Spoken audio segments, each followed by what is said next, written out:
I have my master's degree in nutrition. I am a registered dietitian and a certified health coach. I've specialized in bariatric nutrition for over 12 years now. I'm also a certified NLP practitioner, that's neuro-linguistics, and what that looks at is more of the mind-body connection. So, one of the, I always tell people, your surgery is in your stomach, not in your head. So NLP addresses like emotional eating and basically, food addictions, things like that. I actually got into nutrition. Really because I wanted to help myself. I was morbidly obese, and I wanted to learn how to help myself. I didn't have bariatric surgery, but I know what it is like to be obese, and I lost over 75 pounds more than 5 years ago, and have kept it off with a lot of the tools and the techniques that I'll teach you guys. So my philosophy, just so you understand, a lot of times I'll get emails and people say, oh, I was reading online, and my philosophy tends to be different in a lot of ways. And the reason for that is, one, like I said, I've specialized in bariatrics for over 12 years. And so when I'm talking to you and I'm teaching you, I'm not looking at directly right here in the moment, like, okay, is this going to person lose weight? But I'm looking at setting you up for long-term success. So what can you do right now that's going to help you keep the weight off 2, 5, 7 years from now? And the other thing too is just looking at your overall health as far as your skin, so not just the weight loss, but also helping you so you can decrease or minimize the saggy skin you have. So I do take a holistic approach, which means I promote more whole food based things. I'm not an advocate of sugar substitutes or a lot of the chemicals that you will see promoted in the bariatric industry. Also how foods affect your brain. So it's not, you might look at something and you might say, oh, this doesn't have any calories, so I can eat as much of this as you want, but you're not looking at how it affects the brain and how then maybe chemicals are triggered or things are triggered to cause you to want to eat more foods. So when I'm educating you on looking at this as well, we already talked about the skin, we already talked about the long-term weight loss. So and always feel free, if you've read something else, I don't believe my way is the absolute right way. It's a way, and so as I educate you, if you want to take a different approach, that's totally up to you, because this is your journey, and you want to find what works best for you. So quality matters. This is really important. So you guys are having surgery, you're investing money into yourself. I mean, you're investing in this huge transition for a lifestyle change. And so I always tell people there's certain things that you do not want to go out there and buy, like, let me find the cheapest thing I can buy, and think that it's going to be the same as a higher quality product. So there's 3 areas where you really want to do your research, you really want to invest, and that's in protein supplements. Again, based on what I just told you, uh, depending on the amount of chemicals and a lot of like the additives and fillers. There was a research done. I was actually just talking to a lady, and she said, well, I'm doing this protein powder. It looks the same. It's got no zero sugar. It's got 25 grams of protein. And a lot of times what you guys don't see is the fillers, and this specific protein powder, um, because the FDA doesn't regulate protein supplements. So, but there was research done, and what they did is they pulled 10 protein powders, and what they found is some of them, in this one particular protein powder, they found that it had, above limits of like lead and poisonous toxic chemicals that were in the protein powder filling it. So a lot of times when you're buying a very cheap protein powder and you see a super long list of ingredients, the majority of those ingredients are chemicals, it's not going to be the same. This is going to affect your body differently. It's going to affect your brain differently. And a lot of times why you eat is because you're eating all of these chemicals. So protein powders are not all the same. So you just want to be careful about what you're taking in. Also, with the same exact thing goes with the vitamins. There's so much research out there now. I was just actually reading a research article that they're finding deficiencies with bariatric patients 10 years out, like 7, 10 years out, because um, people are not taking it as seriously. And part of it is because our food is not as high quality as it used to be. So the nutrients in our actually food is going down. And then on top of it, being a bariatric patient, your intake is so minimal. So, and a lot of these deficiencies that they're finding and that are happening, a lot of them are not reversible. So once they've happened, you can stop them, but you can't reverse back. So a really high quality vitamin is so important. You're going to go online and you're going to say, oh, what should I take? And you're going to see people talking about taking gummy vitamins and all these things. I do not recommend that, because where are they 5 years from now when you have nerve damage, or you find out you have osteoporosis, or all of these things that the research is showing. So a high quality vitamin is very, very important. And then a high quality probiotic, and I'm going to talk about that in a little while. So what's the purpose of the pre-op diet? The main purpose is to shrink the liver. So when you have the surgery, they have to lift the liver. So obviously, if it's fatty and big, it makes it harder for the surgeon to do the surgery. So that's the primary purpose. You also, with the pre-op diet you do with Mexico Bariatric Center, I'm also trying to help you have an alkaline environment. So most of us going into surgery, because of our foods and our lifestyle, we have a very acidic body. And with an alkaline environment, disease can only grow in an acidic environment. And then one of the big complications, it's not big, I shouldn't say, but it's popular, common, is acid reflux. So it just, a lot of times after surgery, if you have severe acid reflux, then you have a hard time getting your fluids in. Sometimes you can get dehydrated and end up in the hospital. So if you go into surgery with an alkaline environment, that drastically decreases your chances of having acid reflux post-op, which is really nice. So you can have surgery and not have all that, the uncomfortability, and it's, just all the things that come along with having acid reflux. We're working on behavior change. Like I told you, the surgery is in your stomach, not in your head. So we have to work on the mental piece of it. If you have any type of, you eat for non-hunger reasons, food addiction, emotional eating, things like that, you want to work through that. You don't want to wait until post-op to have to start working through all of that stuff. And then last is weight loss. A lot of times people think they're doing something wrong if they haven't lost a lot of weight. You have to remember, this is not the primary concern. The primary concern is shrinking the liver. And so you will probably lose some weight, but it may or may not be a lot, and that's fine. It doesn't mean you're doing anything wrong. Okay, so probiotics. Why do we need a probiotic? So, excuse me, so the probiotic helps strengthen your gut, and it helps decrease inflammation. So just with surgery alone, you'll have some inflammation, and so if you start to strengthen your gut, it helps with absorption. So it basically gets your stomach ready for surgery. Again, so a lot of the post-op complications with the probiotic, it will help prevent. The recommendation is 6 weeks before surgery. Now, if you're on the call and you have surgery in 2 weeks, it still is going to help. So wherever you are in the process, 6 weeks or closer to surgery, go ahead and start your probiotic. I recommend the raw probiotic.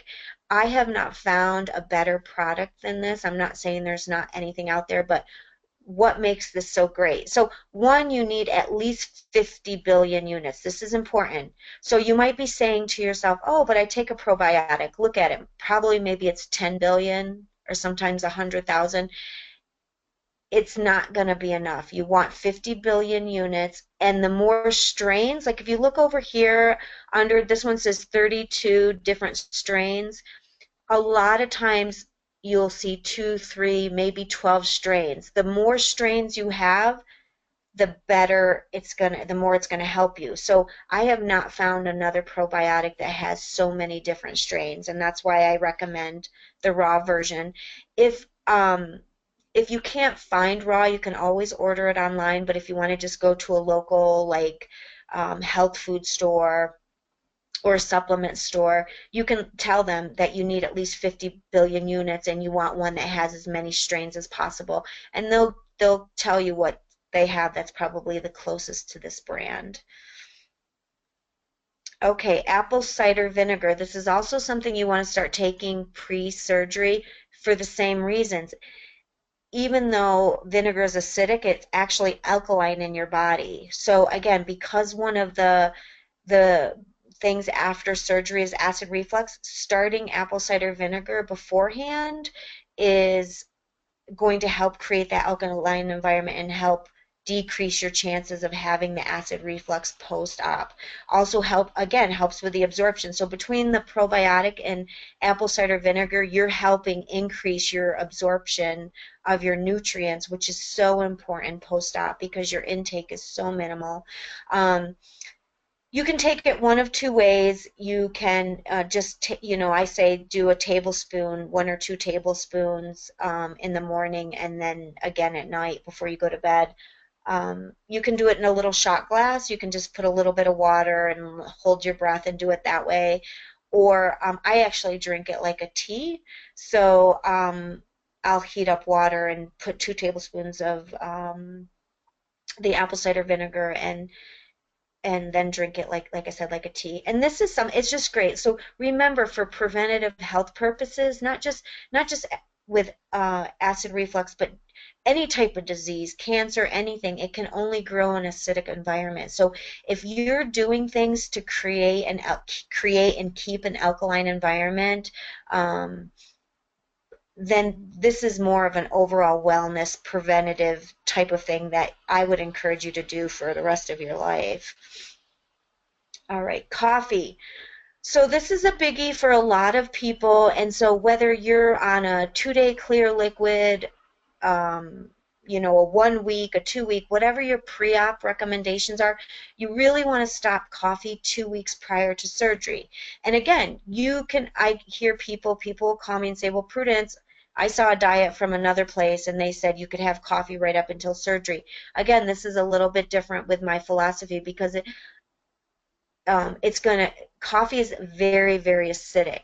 So again, it's gonna exacerbate the acid reflux. It's gonna make it worse.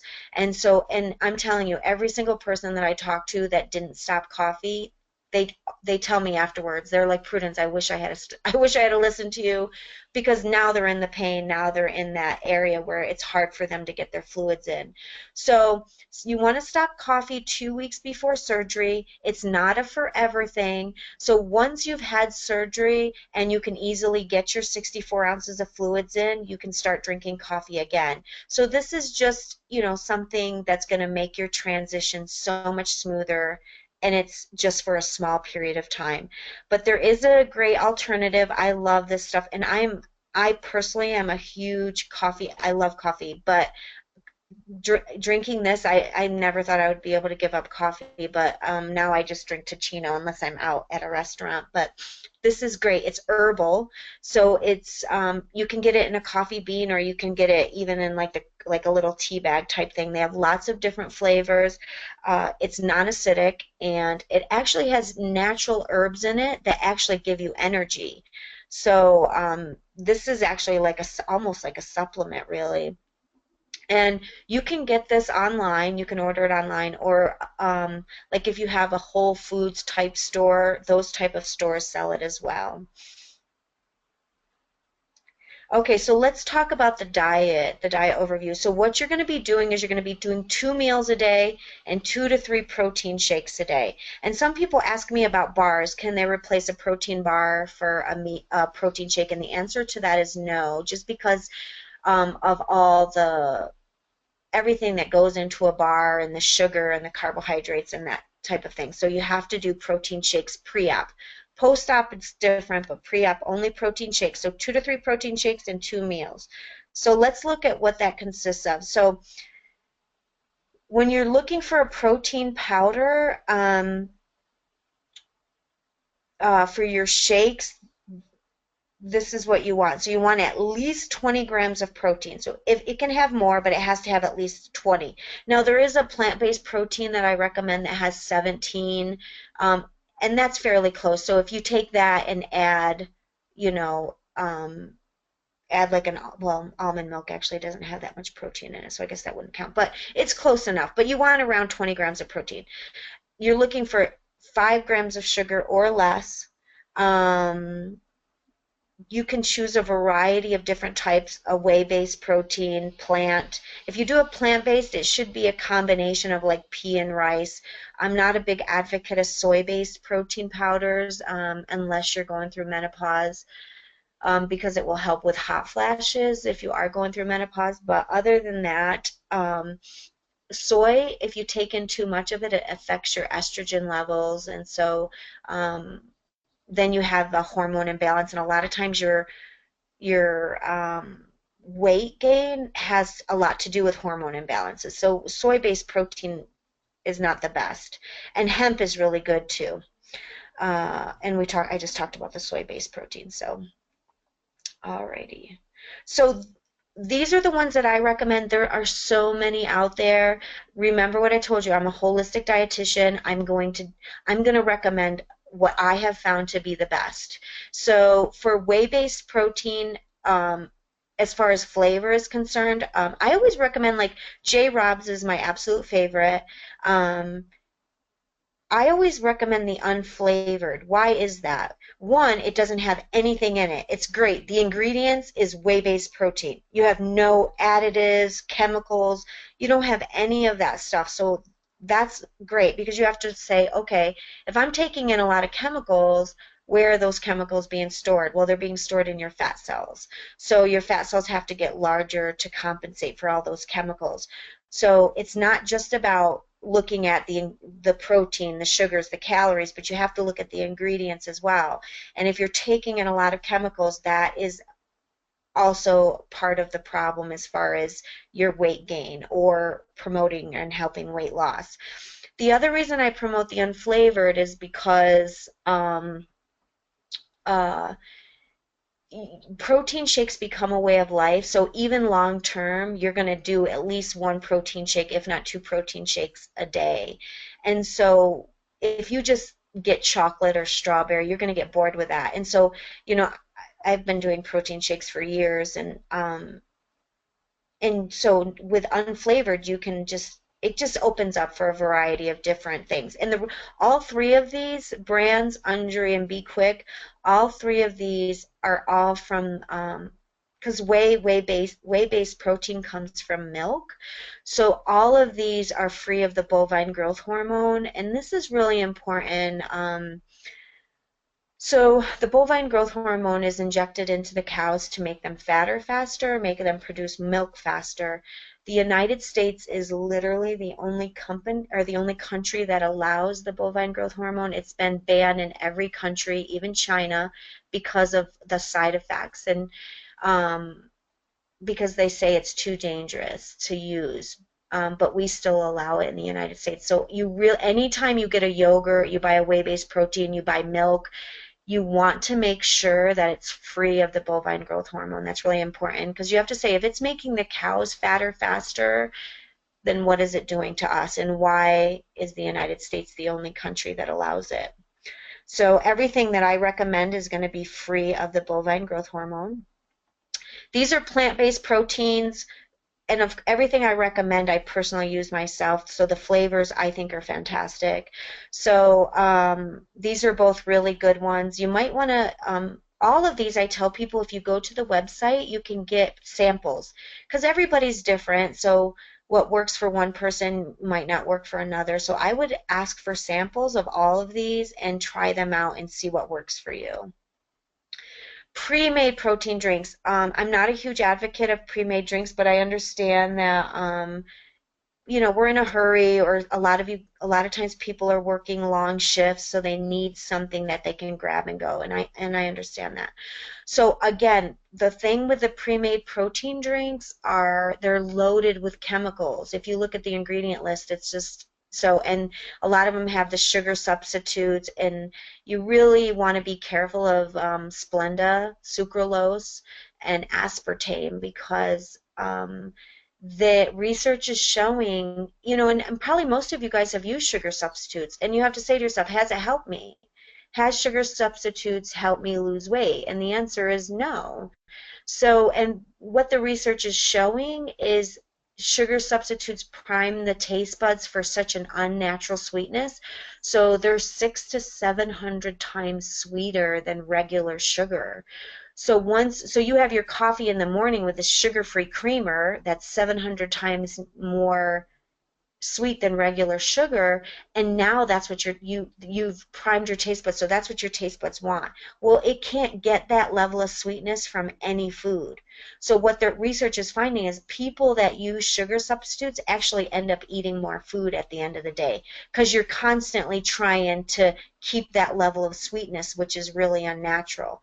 So I tell people that this part of this process for you guys, especially for pre-op, is to retrain your taste buds. Your taste buds are trainable. I tell people to think about the first time they had a beer, or the first time they had a glass of wine, or the first time they had coffee.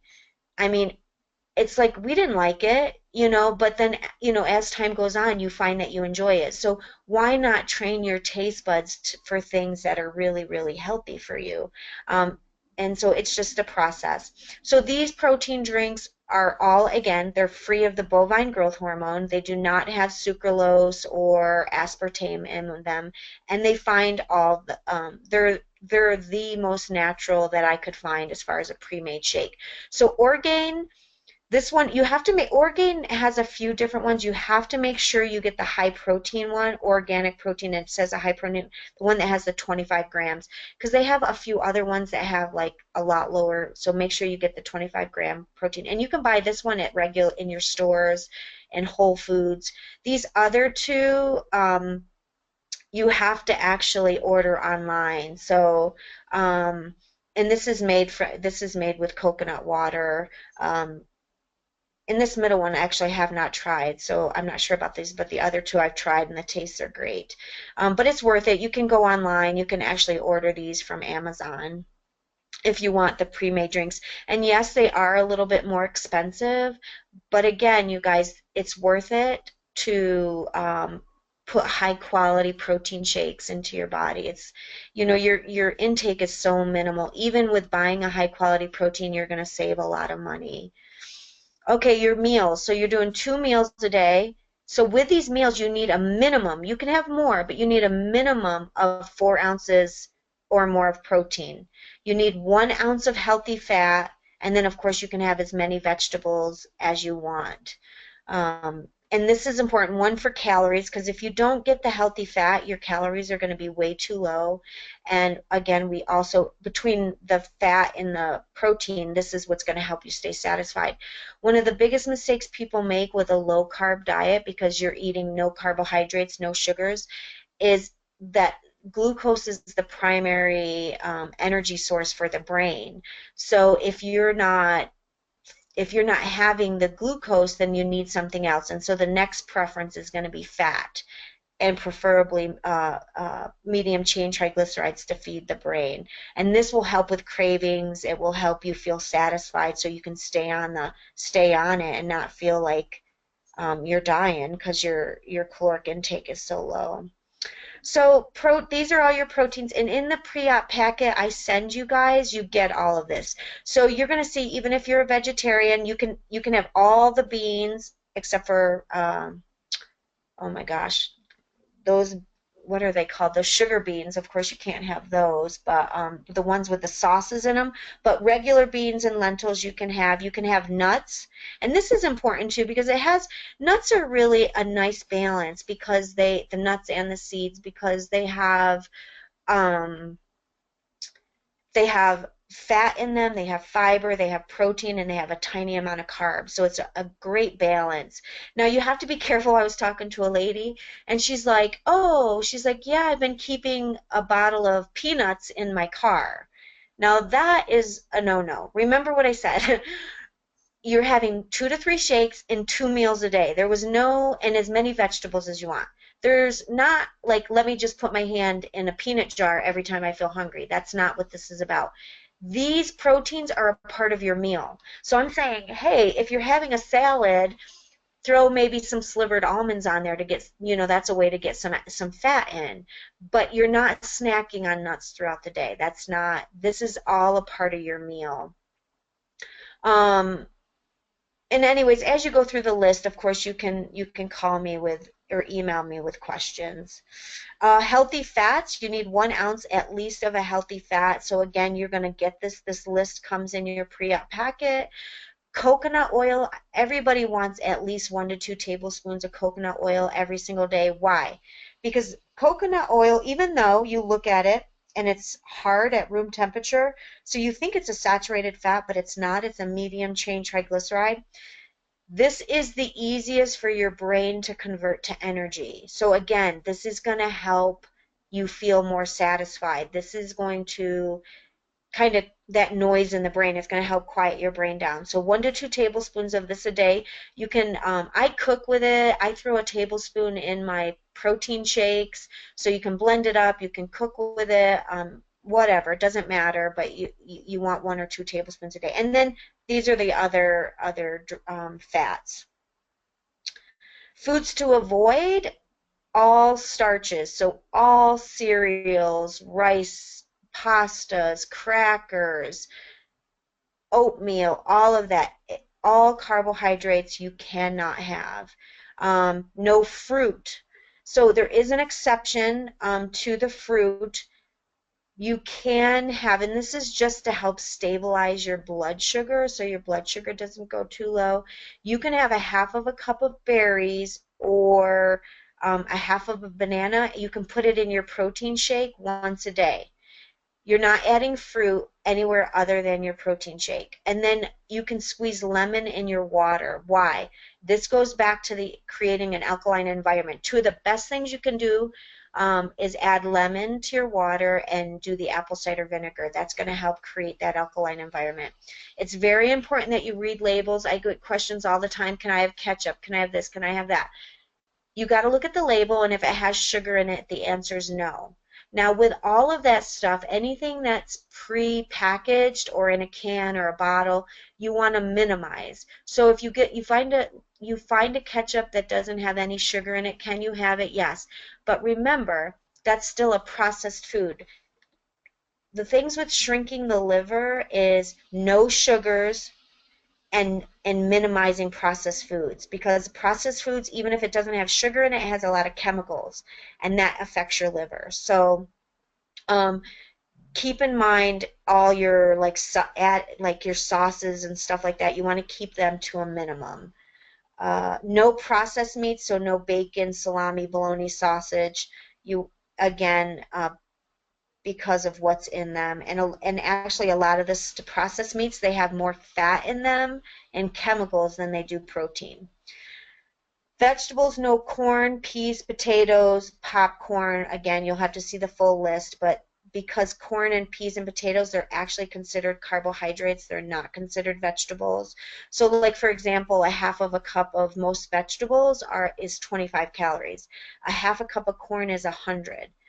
Why? Because it has so much sugar in it. So no to those. No dairy products. This is just pre-op, again, because of the milk sugar.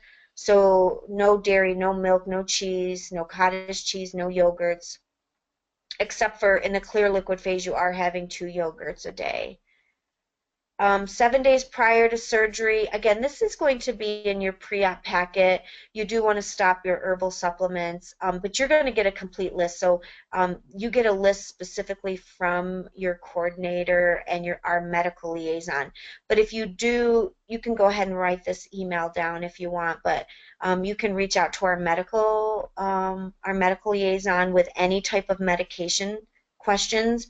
So basically, you have your coordinator who's assigned to you. If you have any nutrition or vitamin questions, you email me. And if you have any medication or medical questions, you'll email our medical staff here. Okay. And then 3 days prior to surgery, you're going to take your laxative. So, people are always asking which one do I want to take. It doesn't matter. Anything over the counter, um, we don't have a specific recommendation, so it's whatever works for you.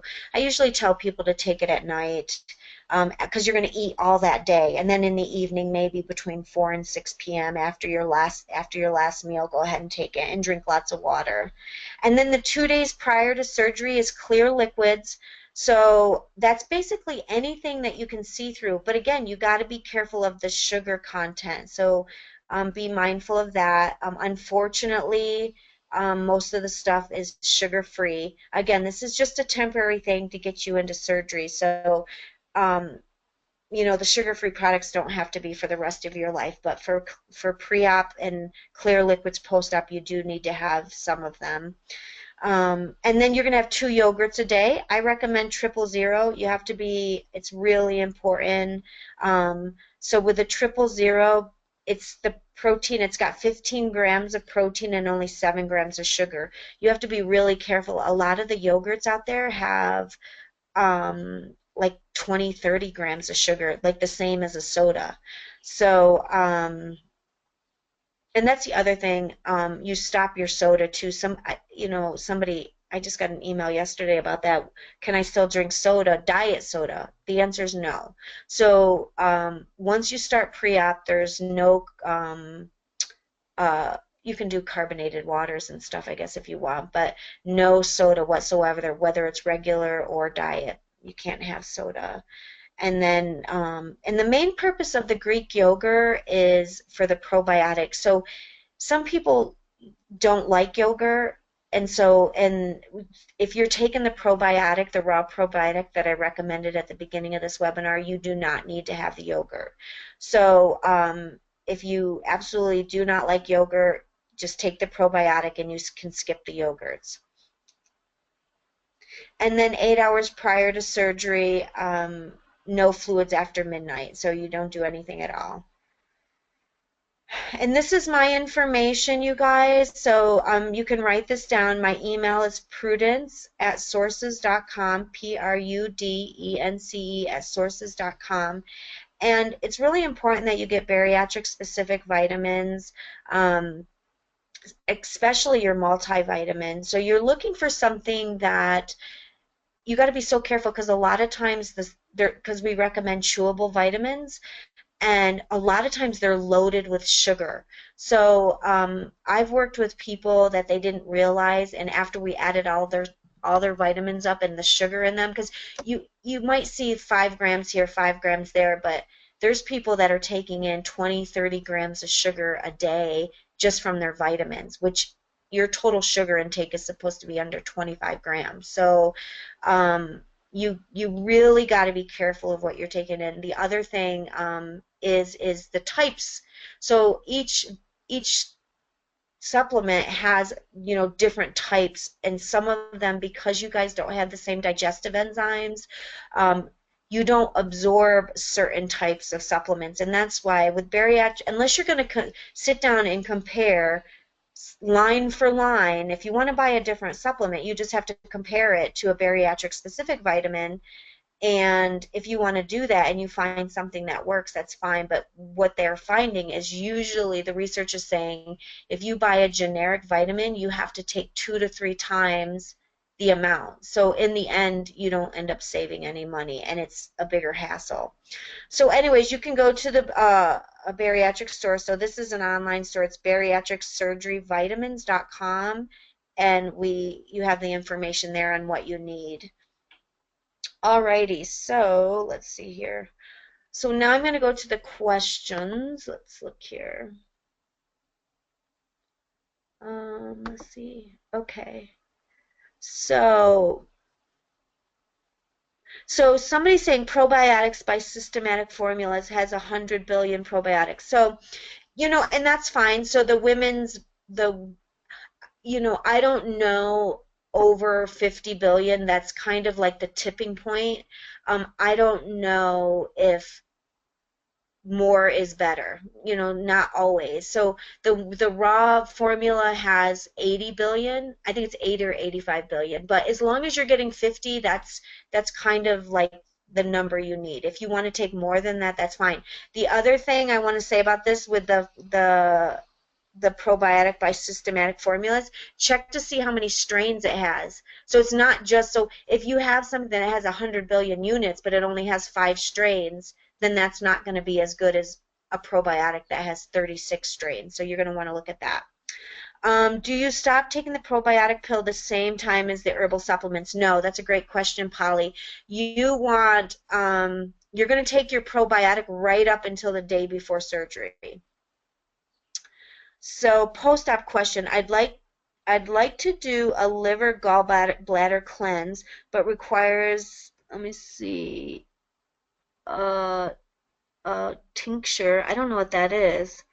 That has, oh, got you. Has vodka in order to get a good cleanse. Oh my gosh. When can I do this type of cleansing? I'm on phase 2 right now. Well, I will tell you, alcohol for the liver is horrible. So that's not a liver cleanse. I do not recommend that. I'm not, I mean, that's not necessarily my area of expertise, but alcohol and liver, it just, a liver cleanse and alcohol do not go in the same category. So I'm not going to recommend you do that. And to be honest with you, eating like I'm telling you to eat is the best thing you can do. A lot of times, these cleanses, they don't work. And, you know, drinking lots and lots of water is probably one of the best things you can do to cleanse your organs. So not eating the chemicals, not eating sugar substitutes. Sugar substitutes are horrible. So, and all of that is processed through the liver. So, and the recommendation for water, are you guys ready for this? Is half your body weight. So, whatever you weigh, you're supposed to drink half your body weight in water. So, if you're 200 pounds, you're gonna drink 100 ounces of water, and that's just water. That doesn't mean Crystal Light and all these sugar-free, I like to call it crap. So if you want to do a cleanse for yourself, drink half your body weight in water and cut all the sugar substitutes out. All right, I'm going to get off my little soapbox on that one. Um, this is what Krista recommended. The wholejourney.com recommended this tincture because if it's not vodka, water rolls off the liver, where alcohol goes straight in, takes the herbs with it. You know what, I'm going to say this is outside my expertise a little bit, so I'm not going to say yay or nay on that. Uh I I don't know. I would have to do a little bit of research on that. So to answer your question, if this is what you want to do, you're asking about the vodka. Vodka doesn't have any sugar in it, so I mean, and if you're only doing it like a shot glass of it, it sounds like you want to do a shot of it to to have the absorption of the supplements into the liver. Um, you can do it whenever, it doesn't matter because there's no sugar in vodka. Alrighty, any other questions, you guys? Let's see. Oh, somebody, hold on. I think I missed a question. Also, the premier protein drinks that everyone discusses on the Facebook page are not allowed on pre-op because they state they contain milk. Oh no. So I don't like premier protein shakes. It's the cheapest protein shake you can get out there, and I think it's full of garbage, but that's my personal opinion. So I don't love them, but and they have sucralose in them as well. So they don't really have milk in them. Remember I told you whey-based protein comes from milk? They pull the whey off, so you can have them. So you can do any whey-based protein pre or post-op. Yeah, so that's fine. But I think that's a great question, and I like that you noticed that. Um, oh, see, and I don't know if I'm saying your name right. Hong. So now I really don't like. I didn't think I liked Premier, but Premier actually has aspartame in it. It doesn't even have sucralose. Yeah, they're gonna put the Premier protein powder or those pre-made shakes have the cheapest products in them. Anyways, I don't recommend them. All right, guys. And thank you for that. I didn't even know they used aspartame. Any other questions? Well, if things come up, feel free to email me. You guys have my information, and if you haven't already received a pre-op packet, um, you know you will be receiving it, but you can go ahead and shoot me an email as well if you want it right away, and then I'll just go ahead and send you that information. But thank you for taking the time to be on the call, and I'm sure I will be talking with you guys. Okay, have a good day.